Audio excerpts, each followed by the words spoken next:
Bismillahirrahmanirrahim. Assalamualaikum warahmatullahi wabarakatuh. Pada kali ini saya akan membagikan sebuah kisah tentang kisah 3 pezina yang bertaubat di hadapan Rasulullah. Perbuatan zina merupakan dosa besar yang dilarang dalam Islam. Sejak dini Allah mewanti-wanti umatnya agar jangan sekali-kali mendekati zina. Surat Al-Isra 32. Rasulullah SAW menyatakan bahwa dosa terbesar dalam Islam setelah syirik adalah zina. Saat seorang pria menumpahkan sperma di dalam rahim perempuan yang tidak halal baginya. Ibnu Abi Al-Dunya. Untuk itulah Rasulullah bahkan memberikan kabar gembira bagi siapapun yang menghindari zina akan mendapatkan surga. Hadis riwayat Al-Hakim. Adapun hukuman bagi pezina sangat jelas bagaimana firman Allah.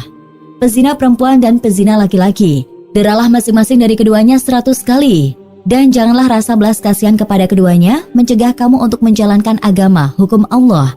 Jika kamu beriman kepada Allah dan hari kemudian, dan hendaklah pelaksanaan hukuman mereka disaksikan oleh sebagian orang-orang yang beriman. Surat An-Nur 2. Rasulullah sendiri pernah ditemui 3 orang pezina yang meminta ditegakkan hukuman Islam atas diri mereka, sebagaimana termaktub dalam Sahih Muslim yang diriwayatkan dari Abdullah ibnu Buraidah dan Imran ibnu Husain dalam bab hudud. Ma'is ibnu Malik. Hadis diriwayatkan dari Ibnu Buraidah. Suatu hari Ma'is ibnu Malik al-Aslami pergi menemui Rasulullah SAW seraya berkata, "Wahai Rasulullah, sesungguhnya aku telah menzolimi diriku karena aku telah berzina. Oleh karena itu aku ingin agar engkau berkenan membersihkan diriku." Namun beliau menolak pengakuannya.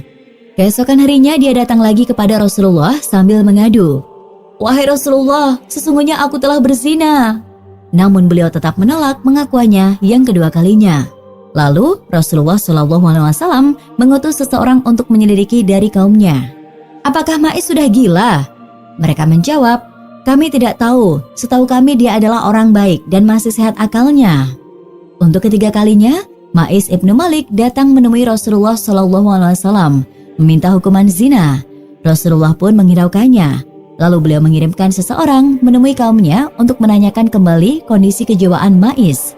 Tetapi mereka memberitahukan kabar bahwa Ma'is tidak gila, akalnya sehat dan termasuk orang yang baik.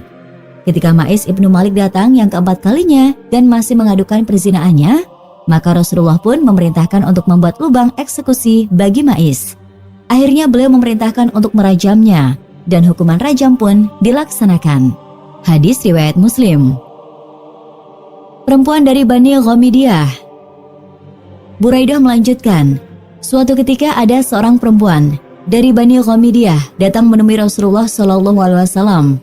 Lalu dia berkata, "Wahai Rasulullah, diriku telah berzina. Oleh karena itu sucikanlah diriku." Namun Rasulullah SAW menolak pengakuan perempuan tersebut. Keesokan harinya perempuan tersebut datang menemui beliau dan berkata, "Wahai Rasulullah, kenapa engkau menolak pengakuanku? Sepertinya engkau menolak pengakuanku sebagaimana engkau menolak pengakuan Ma'is. Demi Allah, sekarang ini aku sedang hamil." Mendengar pengakuan itu, Rasulullah bersabda, "Sekiranya kamu ingin tetap bertaubat, maka pulanglah sampai kamu melahirkan." Setelah melahirkan, perempuan itu datang lagi kepada beliau sambil menggendong bayinya yang dibungkus dengan kain. Dia berkata, "Inilah bayi yang telah aku lahirkan." Rasulullah lalu bersabda, "Kembali dan susuilah bayimu sampai kamu menyapihnya." Setelah selesai masa sapihannya, perempuan itu datang lagi dengan membawa bayinya. Sementara di tangan bayi tersebut ada sekerat roti. Lalu perempuan itu berkata, "Wahai Rasulullah, bayi kecil ini telah aku sapih dan dia sudah bisa menikmati makanannya sendiri." Lalu Rasulullah meminta bayinya diserahkan pada sahabat lainnya. Kemudian beliau memerintahkan untuk dilaksanakan hukuman rajam pada perempuan asal Bani Ghamidiyah tersebut. Ia ditanam dalam tanah setengah badannya, lalu dilempar batu. Di antara sahabat yang turut serta dalam prosesi hukuman rajam adalah Khalid ibnu Al-Walid. Sewaktu percikan darahnya mengenai muka Khalid, dia mencaci maki perempuan tersebut. Ketika mendengar makian Khalid, Rasulullah bersabda, "Tenangkanlah dirimu Khalid, demi zat yang jiwaku berada di kekuasaannya. Sesungguhnya perempuan itu telah bertaubat, serta dosanya telah diampuni." Setelah itu, beliau memerintahkan untuk mensolati jenazahnya dan menguburkannya. Hadis riwayat Muslim. Perempuan dari suku Juhainah. Selanjutnya, hadis riwayat Imran ibnu Husain bahwasanya ada seorang wanita dari suku Juhainah mendatangi Rasulullah SAW. Dia sedang dalam keadaan hamil karena perbuatan zina. Kemudian dia berkata, "Wahai Rasul, aku telah melakukan suatu perbuatan yang harus dikenakan hudud. Maka tegakkanlah hudud itu atas diriku." Rasulullah SAW lalu memanggil wali perempuan itu dan berkata, "Berbuat baiklah kepada perempuan ini. Apabila dia telah melahirkan, maka datanglah kepadaku dengan membawanya." Wali tersebut melakukan apa yang diperintahkan Rasul.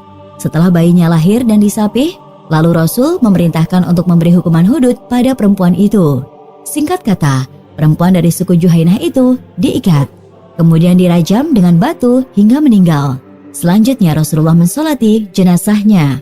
Umar pun berkata kepada beliau, "Wahai Rasul, kenapa engkau mensolati jenazahnya, padahal dia telah berzina?" Rasulullah menjawab, "Dia benar-benar telah bertaubat. Andai kata taubatnya itu dibagikan kepada 70 orang penduduk Madinah, pasti taubatnya masih mencukupi untuk mereka. Adakah pernah engkau menemukan taubat yang lebih utama dari orang yang suka mendermakan jiwanya semata-mata karena mencari keridhaan Allah?" Hadis riwayat Muslim. Dari kisah-kisah tersebut, kita mendapati beberapa kali Rasulullah memerintahkan pezina itu kembali seakan menghiraukan aduan zinanya.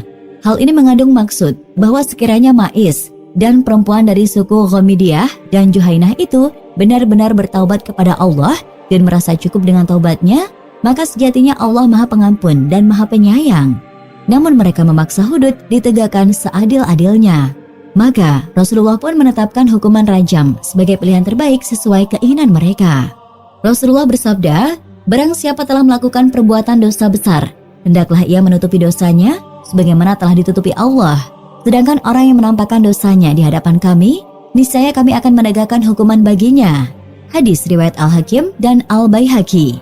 Syekh Syarbini dalam kitabnya Mughni Al-Muhtaj menjabarkan dari hadis tersebut dapat dipahami seorang yang mengakui perbuatan maksiat zina agar dikenakan sanksi hudud atas dirinya itu menyalahi anjuran agama.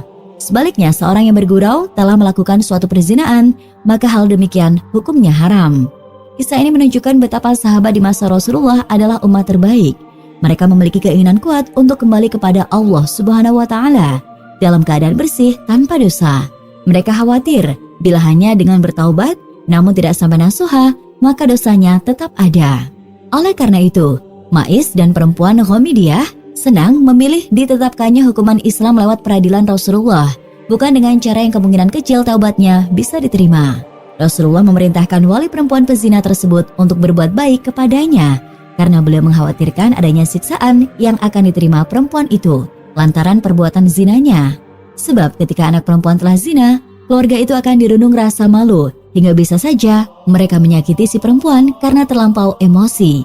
Oleh karena itu, Rasulullah berpesan agar si wali bersikap lemah lembut dan menyayanginya untuk memperingatkan mereka yang hendak menyakitinya dan sebagai bentuk kasih sayang Rasulullah kepadanya. Disinilah letak keindahan syariat Islam. Wallahu alam.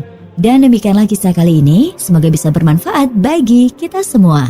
Amin. Allahumma amin. Sekian, wassalamualaikum warahmatullahi wabarakatuh.